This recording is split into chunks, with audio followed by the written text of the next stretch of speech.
That's one of the reasons that New York is always a good setting for drama and comedy, because of the ways that very different people can come together like this movie. Like, there's much more opportunity in your normal day-to-day for you to see a photographer getting beaten up on your street corner by a bunch of guys and go out there and you know, how they meet at the beginning. Some reviews see it as specifically a satire of urban violence and decay. I did not see it that way, and from the expression on your face, it appears you didn't either. I saw it as very much about America, or US America specifically. Not like, part of why I like it so much is it wasn't all like, man, New York City is like this. Its people are like this. And my understanding is Jules Pfeiffer was, the Kennedy assassination was what kicked off this idea, not like how bad things are in New York City. It was about a state of being in terms of violence in the United States. And it happened to be about New York City. And for those of us who live here, at least, I think we all probably really enjoy seeing New York City. And we're like, yeah, that's how it is. That's accurate. Because we all get satisfaction out of, you know, taking pride in how shitty things can be here. And yet we live here. It's both a very New York movie, but also not. It doesn't have to be a New York movie.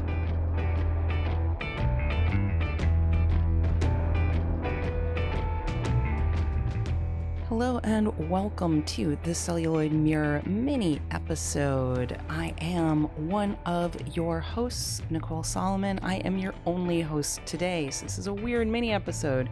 Usually Sean handles these, but Sean is not here today because Sean does not love you anymore. No, actually it's because Sean is a little bit under the weather and we all wish him well, and thus I am picking up the slack in his absence and talking to you a little bit about our next episode, which is about Little Murders and Annette, two films I like very, very much. You must have just heard a wonderful clip from that very episode discussing these two films. I don't know what that clip you just heard was, as I have not chosen it yet, but I'm sure it was great, and we will talk more about that episode and those films in just a few minutes. But first I wanted to chat about a few other things with all of you fine people. One is, as we mentioned on the last mini episode, we have the New York City premiere of Bitten, a Tragedy, directed by Monica Estrella Negra. Sadly, we did not see Monica. She is very busy in the Midwest right now, but we did get to see, Sean and I did get to see Bitten on a big screen at the Art of Brooklyn Film Festival last weekend, and we got to see some of the other fine people who starred in Bitten, such as our frequent collaborator Sarah Schoofs, as well as the always wonderful Dylan Mars Greenberg. So it was great to see the two of them, get to see the film on a big screen and enjoy it with an audience. And for any of our Canadian listeners, FYI, Bitten, a Tragedy will be screening at the Real Erie Queer Arts Festival in Vancouver on Sunday, June 26th. And you can find out more about that screening at queerartsfestival.com. Again, Bitten, a Tragedy will be playing in Vancouver at the Queer Arts Festival on Sunday, June 26th. So check that out at queerartsfestival.com. I also wanted to chat a little bit about some of the reactions to our last couple episodes. We just had our two-parter with returning champion Shea Broadnax talking about Josie and The Pussycats, as well as Speed Racer, two films that he and I, as well as my absent co-host Sean Marion, all really, really like a lot. And a lot of other people, it seems, really like these movies a lot. We probably got the most enthusiastic reaction that we've ever gotten on TikTok, at least, to this episode. We've been sharing some little clips, some little TikToks we've been putting together from each episode so people can get like a little bit of a taste of what we're talking about. And people were really enthusiastic and receptive to those for these past 2 episodes. Some of the comments we got, I'll just share a few. JPT866 says both of these movies are masterpieces, and no one can convince me otherwise. Same, agree. I don't know Yeti says du jour means family. Great point. Du jour does mean family, as well as friendship, and listen to our podcast and all sorts, and leave us a 5-star review, among some of the other things that du jour means. Dezu Star says, both are some of my favorite movies of all time, without a hint of irony. I think both movies are underrated and genuinely good. Obviously, Che and Sean and I all thoroughly agree with you about that. We all think that they are quite underrated and genuinely good. Eden NYC says, we do not stand for any Josie and the Pussycats slander. Agreed. French Toast Fury says, Speed Racer was awesome. Also agreed. Teenager 317 has a comment I really like, which is, Josie is the least commercial movie ever. Literally anti-capitalist. I agree that it's an anti-capitalist film, personally. Least commercial movie ever? I guess that's a really subjective honor to bestow on a film, and I'm sure there is a strong argument for this. And I stand by you, Teenager 317. Thank you for your feedback. Just CJ193 says, both these movies are iconic and incredible. I stand by both of them. Us too. Noah Glassworks says, Speed Racer is the only good live-action remake. Well, if you're counting Josie as a live-action remake, I can't agree with you there, but I do agree that it is a very good live-action remake. And Reanimator says, Josie and the Pussycats is the perfect, hilarious satire of fame. I love it so much. As do I. Reanimator. Fantastic points, all. And there's more where that came from, but that's the kind of enthusiasm, the kind of reaction that we are getting on the interwebs talking about these 2 films that are largely very underappreciated, even though they have both undergone a kind of critical reassessment in recent years, and more people are getting on the underappreciated masterpiece bandwagon. But not everybody agreed with us in our assessments of these films. For example, my buddy Spanish, for one. Hi, Spanish, if you're listening to this. We had a little bit of an exchange about all this, where he took issue with something that was said in one of the excerpts we were sharing on social media, in which our special guest, Che Broadnax, compared Josie and the Pussycats to Star Wars, because we were talking about a negative review Josie had received, in which the critics said that it was built on a foundation of sand, and Che replied that, sure, it's built on a foundation of sand if that sand is Tatooine, because Josie is Star Wars level epic hero's journey storytelling. I might not be quoting him exactly, but I believe that was the gist of it. And Spanish says, oh, come on, Josie and Star Wars in the same sentence? Epic storytelling, eye roll emoji. And then we went back and forth a little bit. He apparently had started watching Josie and the Pussycats once upon a time, and as a fan of the cartoon, did not like it. Thought it was, I believe his word was, garbage, and felt that we were being a bit hyperbolic in our praise of it and comparing it to as a film like Star Wars, which is much more widely considered a classic film. I don't think it's hyperbole. I don't want to speak for Che or Sean, but I think we're all pretty sincere in our thinking that this is a genuinely good film that was largely misunderstood upon release and not given a chance for a bunch of different reasons that we enumerate on the show. So I won't get into all of that there. Spanish and I had to end up on an agree to disagree point, and I do thank him for the engagement. And I'm sure he speaks for a lot of other people who aren't maybe making comments when we post, but are privately thinking it. And if that is you, you are obviously completely entitled to your very incorrect opinion. One thing I will say about that is I don't think it's a stretch to compare Josie and Star Wars. They're both arguably movies designed to sell toys and other products. Star Wars much more successfully than Josie.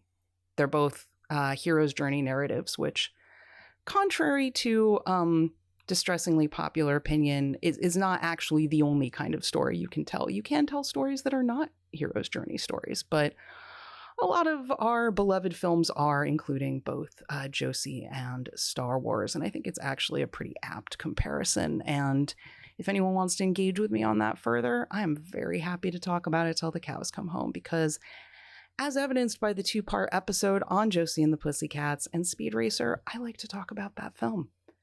Other things I like to talk about, I guess ninjas is the segue there.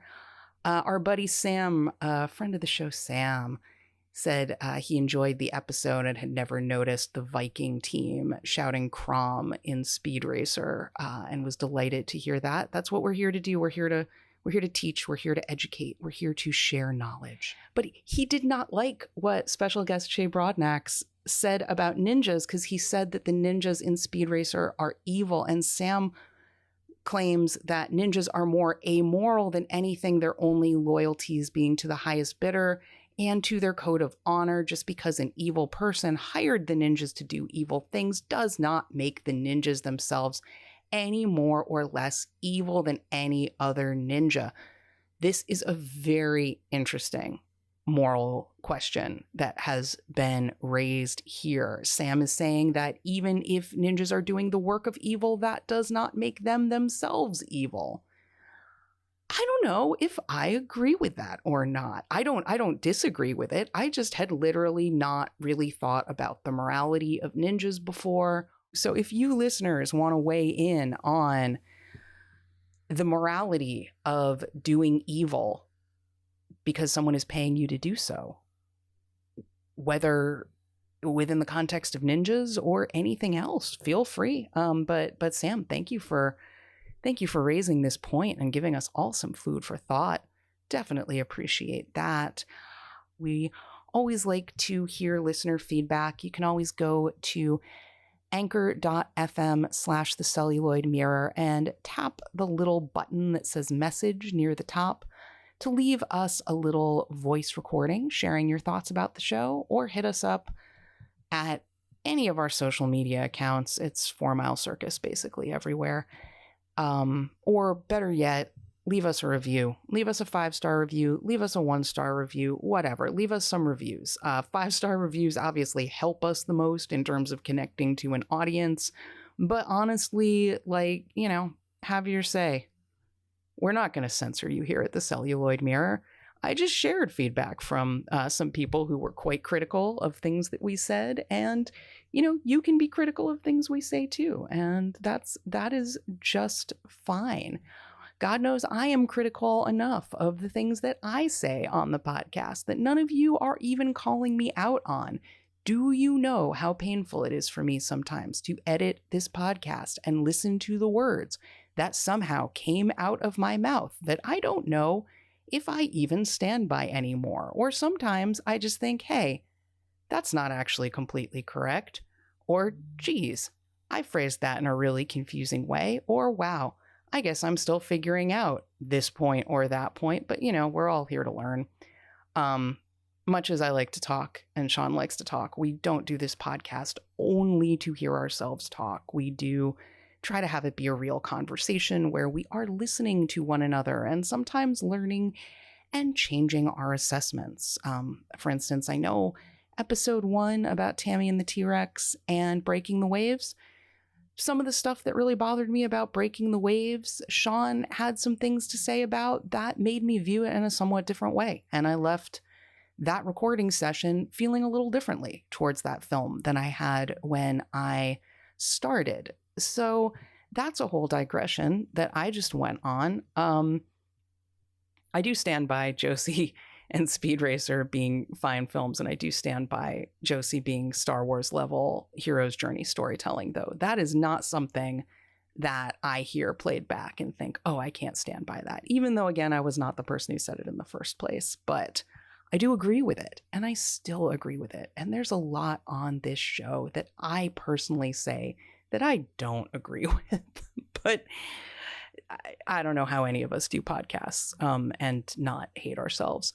But anyway, we'll, revisit all these questions with next week's episode, where I say a bunch of things of somewhat varying veracity and insight about Alan Arkin's Little Murders and Leos Carax, whose name I am sure I am mispronouncing. I meant to check the pronunciation before I started recording, but I did not do that. So apologies if I'm butchering Leos Carax's name. But anyway, Leos Carax, very talented director of Holy Motors, amongst other fine films, including 2021's Annette, a musical Fantasia, also starring Marion, Cotillard, and Puppet, and the music of Sparks. It was probably my favorite film last year. And Little Murders is also a super, super interesting early 70s adaptation of an experimental 60s play. And you'll have to tune in next week to hear more about what Sean and I see as being the connective tissue between these two works, but I will let you know that they are both films about men who move through the world in ways that allow them to avoid responsibility and lead to tragedy. More about that later. That episode will be full of spoilers if you have not seen these films and do not know what happens in them. But they are super interesting films that we discuss in some depth, and I highly recommend. And on that note, I will give you a little taste of that very episode. Bye.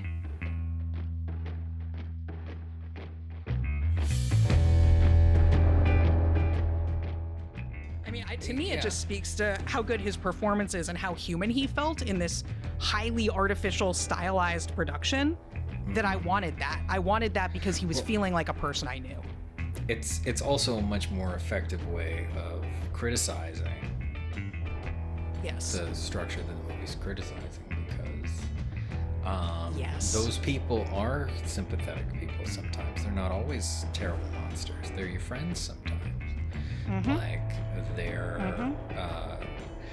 which, just to go back to the thing, comedians, it's like, yeah, that person made you laugh. Yeah, that person has things that you really relate to, or, has a history of whatever that is maybe reflected in how they're being fucked up right now, and then being on the other side of it. But that doesn't mean they're not wrong, or that they haven't done something wrong. They haven't hurt other people in this context. It's like he needs to be sympathetic.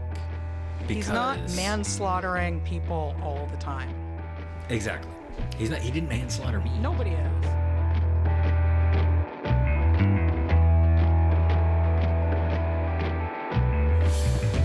The Celluloid Mirror is a 4 Mile Circus production hosted by Nicole Solomon, that's me, and Sean Marion. Our theme music is Twisted by Kevin MacLeod. You can hear more from Kevin MacLeod at incompetech.filmmusic.io. Please take a few minutes to rate and review the Celluloid Mirror on your podcast platform of choice. It really helps other people discover the show.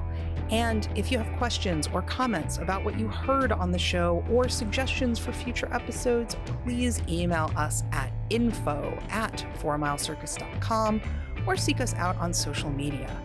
We are at 4 Mile Circus on Twitter and Instagram.